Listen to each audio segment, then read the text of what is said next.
सफलता की जननी संकल्प शक्ति।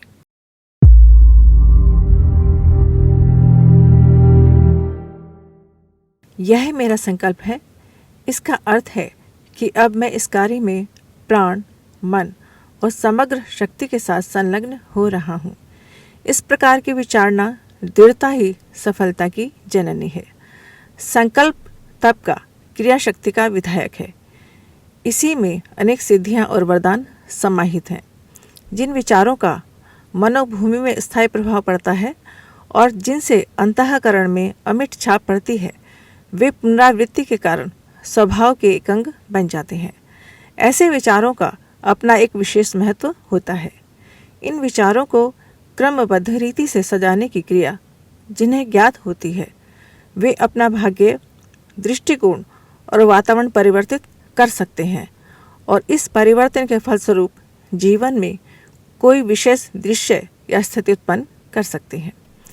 आवश्यकता को आविष्कार की जननी कहा गया है। जब किसी बात की तीव्र इच्छा होती है तो उसे पूर्ण करने के लिए साधनों की तलाश आरंभ होती है। अतः कोई न कोई उपाय भी निकल ही आता है। वह इच्छा यदि प्रेरक है, उसे पूरा करने की भूख यदि भीतर से उठी है और उसके पीछे प्राण और जीवन लगा हुआ है कि मैं इस वस्तु को प्राप्त करके रहूँगा, चाहे कितनी ही बाधाएं क्यों न आए। प्रयत्न निरंतर जारी रखूँगा, चाहे कितने ही निराशा करने वाले अवसर क्यों न आए। इस प्रकार के संकल्प की यदि मन में गहरी और सुदृढ़ स्थापना हो जाए तो लक्ष्य तक पहुंचना बहुत सरल हो जाता है। दूसरे के लिए कठिन जान पड़ने वाला कार्य भी संकल्पवान के लिए सामान्य क्रिया से अधिक नहीं रह जाता। बराबर आगे बढ़ते रहने के लिए बराबर नई शक्ति प्राप्त करते रहना भी आवश्यक है। उन्नति का क्रम टूटना नहीं चाहिए। आगे बढ़ने से रुकना या हिचकिचाना नहीं चाहिए, पर यह तभी संभव है जब हमारा संकल्प, हमारा उद्देश्य अटूट साहस, श्रद्धा एवं शक्ति से उत्प्रोत हो। आधे मन से उदासीन होकर कार्य करने वाला फूहड़ कहा जाता है। उसे कोई विशेष सफलता मिल ही नहीं पाती। अगर मुझे अमुक सुविधा मिलती तो मैं ऐसा करता। इस प्रकार कोरी कल्पनाएं गढ़ने वाला आत्म प्रवंचना किया करता है। भाग्य दूसरों के सहारे विकसित नहीं होता। आपका भार ढोने के लिए संसार में कोई दूसरा तैयार न होगा। हम यह यात्रा अपने पैरों से ही पूरी कर सकते हैं। दूसरे का अवलंबन लेंगे तो हमारा जीवन कठिन हो जाएगा। हमारे भीतर जो एक महान चेतना कार्य कर रही है, उसकी शक्ति अनंत है। उसका आश्रय ग्रहण करें तो प्रत्यक्ष आत्मविश्वास जाग जाएगा। तब तुम दूसरों के भरोसे भी नहीं रहोगे। संकल्प का दूसरा रूप है आत्मविश्वास। वह जागृत हो जाए तो अपना विकास तेजी से अपने आप पूरा कर सकेंगे।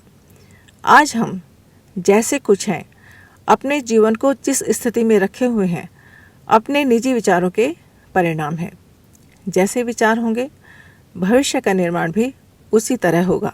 उदासीनता और मुर्दा दिली को छोड़कर ऊंचे उठने की कल्पना मन क्षेत्र को सतेज करती है।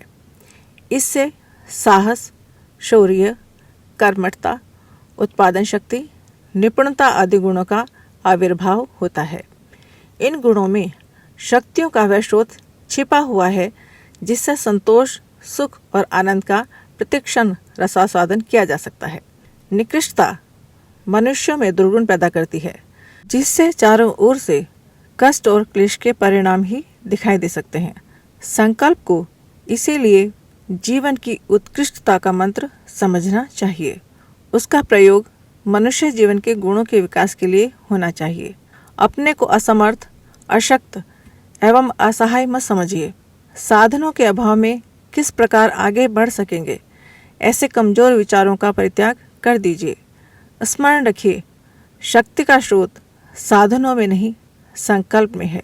यदि उन्नति करने की, आगे बढ़ने की इच्छाएं तीव्र हो रही होंगी तो आपको जिन साधनों का आज अभाव दिखलाई पड़ता है, कल वे निश्चय ही दूर हुए दिखाई देंगे। दृढ़ संकल्प से स्वल्प साधनों में भी मनुष्य अधिकतम विकास कर सकता है और मस्ती का जीवन बिता सकता है।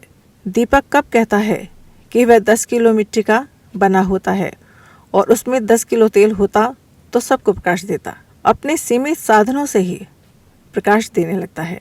उन्नति की आकांक्षा रखना मनुष्य का स्वाभाविक गुण है। उसे आगे बढ़ना भी चाहिए, पर यह तभी संभव है जब मनुष्य का संकल्प बल जागृत हो।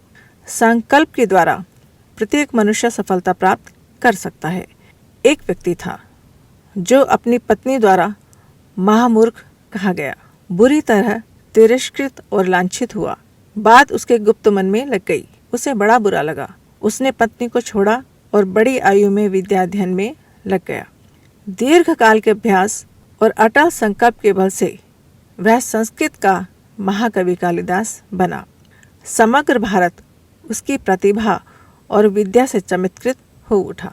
उसके गुप्त मन में काव्य शक्ति का वृहद भंडार छिपा हुआ था। एक डाकू था जिसकी जीविका का उपार्जन मुसाफिरों को लूटने और हत्याएं करने से चलता था। एक दिन एक मुनि उसकी पकड़ में आ गए। उसने उन्हें भी मारना चाहा, पर उन्होंने विनीत भाव से उससे कहा, जिन व्यक्तियों के पालने के लिए तुम इतने व्यक्तियों की हत्या का पाप अपने ऊपर ले रहे हो, क्या वे तुम्हारे इस पाप में हिस्सेदार बनेंगे? जाओ और अपने परिवार वालों से पूछो। डाकू चला गया। उसने यह बात पूछी, लेकिन उनका उत्तर सुनते ही उसका चेहरा उतर गया। उनका उत्तर था, हम तुम्हारे आश्रित हैं, पाप पुण्य से हमें क्या प्रयोजन। तब उसे ज्ञान हुआ और वह बदलकर महर्षि वाल्मीकि बन गया। उसकी गुप्त शक्तियां यकायक खुल गईं। उन्होंने संसार को अपनी बुद्धि से चमत्कृत कर दिया। इस प्रकार न जाने कितने महान पुरुष हुए हैं जिन्हें किसी मानसिक आघात लगने से अपने गुप्त मन में सोई पड़ी गुप्त शक्तियों का ज्ञान हुआ। उनका जीवन पृष्ठ बदला और वे अपने गुणों से संसार को चमत्कृत विस्मित कर गए। आप में भी असाधारण गुप्त शक्तियों का मन, शरीर, आत्मा की असंख्य शक्तियों का भंडार छिपा हुआ है। खेद है कि आप अपने को साधारण प्राणी मानते हैं। आप कभी भी ऐसा विचार नहीं करें कि हमें कहाँ दिव्य और आश्चर्यमय शक्तियाँ छिपी पड़ी होंगी। सच मानिए, आप शक्तियों का वृहद भंडार हैं। घोड़ों को यदि शारीरिक शक्ति का ज्ञान हो जाए तो वे हमारे वाहन न रहें। हाथी अपनी शारीरिक ताकत से विश्व को अपने वश में ही कर ले। शेर, चीता, रीछ, भैंसे, बैल, खच्चर इत्यादि पशुओं को अपनी शक्तियों का ज्ञान हो जाए तो हम पर राज्य ही करने लगे। यदि हमें अपनी शक्तियों का ज्ञान हो जाए तो हमें दुख, भय, चिंता, आपत्ति, शोक, द्वेष आदि का बिल्कुल भी भान न हो। ये दुष्ट मनोविकार हमारा कभी भी कुछ न बिगाड़ सकेंगे। हमारे स्वास्थ्य, मन और जीवन पर इनका कोई भी बुरा प्रभाव न होगा। खेद है कि हम इन दुष्टों के आसानी से वश में आ जाते हैं और अपना सर्वनाश कर लेते हैं। वास्तविक कमजोरी यह है कि अभी हमें स्वयं अपने ऊपर विश्वास नहीं है। हम दूसरों को धनवान और शान शौकत से रहते देख उन्हें सुखी समझते हैं, पर यदि हम उन्हें अंदर से देखें तो हमारे विचार बदल जाएं। आप पूछेंगे कि लोगों के पास बहुत सा धन है, सुख है, इतना वैभव, बड़प्पन और अधिकार भी है, फिर भी दुख कैसे? उस पर ईश्वर की बड़ी कृपा है, पर हम पर प्रकोप या ईश्वर की अकृपा कैसे? हमारे पास ऐश्वर्य के साधन नहीं है, उनके बिना हम दुखी हैं, और उनके पास सब साधन हैं, इसलिए वे सुखी हैं। यह आपका केवल भ्रम है। ईश्वर का इसमें कोई पक्षपात नहीं है। ईश्वरीय शक्तियाँ, विपुल ताकतों, मानसिक, शारीरिक, आत्मिक संपदाओं का जो अंश उसमें है वही वास्तव में आप में भी मौजूद है। यह याद रखिए कि सतत परिश्रम और एक लक्ष्य सिद्धि से ही भाग्य बनता है। जनता की सतत इच्छा साधना से देश उठता है। इच्छा एक प्रबल शक्ति है जो अपना मार्ग खोज ही निकालती है। मूर्खों का प्रारब्ध एक बहाना मात्र है। वास्तव में प्रारब्ध या तकदीर कोई वस्तु नहीं है। जहाँ कार्य कारण का अटूट संबंध है वहाँ प्रारब्ध और तकदीर माना मूर्खता के अतिरिक्त कुछ नहीं है। किसे विचार करने का मार्ग मालूम नहीं है, कौन प्रत्येक कार्य के पीछे काम करने वाले कारण को नहीं जानता है। जो अपने कल्पित भूत प्रेतों और जीवन के तूफानों से सदा डामाडोल रहता है, वही अपने कल्पित भूत प्रेतों और बुरे ग्रहों का दास बना रहता है। राजा वसुसेन का ज्योतिष पर बड़ा विश्वास था। वे हर काम मुहूर्त से करते और हर समय अपने साथ एक ज्योतिषी सदा रखते। उन दिनों दोनों कहीं यात्रा पर जा रहे थे। रास्ते में एक किसान बीज बोने हल बैल लेकर जा रहा था। ज्योतिषी ने कहा, मूर्ख, आज इस दिशा में ग्रह दशा ठीक नहीं है, लौट जा, नहीं तो तेरी हानि होगी। किसान ने कहा, मैं तो रोज ही खेत पर जाता हूँ, बुरी ग्रह दशा मेरा क्या कर लेगी। इस पर ज्योतिषी ने हस्तरेखा दिखाने के लिए कहा तो किसान बोला, हाथ वह पसारे जिसे कुछ मांगना हो, मैं तो आप जैसों को देकर खाता हूँ। ज्योतिषी और राजा उसका मुंह देखते रह गए। कभी भी विकट परिस्थिति से हार न मानो, बल्कि जितनी भी कठिन परिस्थिति हो उतना ही अधिक धैर्य और उत्साह अंदर से प्रकट करो। तरह तरह की कोशिशें करो, कई कई जगह काम करो, कहीं ना कहीं से सफलता प्राप्त हो ही जाएगी। संकल्प की मजबूती, धैर्य और साहस से आदमी जीतता है। जिन्होंने कभी असफलता से हार नहीं मानी, निराशा को पास नहीं फटकने दिया, जिसके पास अभी भी जीतने की आशा है, काम में उत्साह है और मन में धैर्य है, उसका संकल्प एक न एक दिन निसंदेह सफल होकर रहेगा। निराश दृष्टिकोण अपना लिया जाए तब किसी भी काम में हाथ लगाते नहीं बनेगा।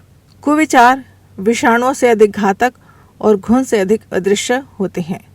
वे भीतर जमकर बैठ जाते हैं और गुण कर्म स्वभाव की सारी संपदा को खोखली और विषाक्त बना देते हैं। ओछे स्वभाव के आदर्श रहित और लक्ष्यहीन व्यक्ति जीवन की लाश ढोते रहते हैं।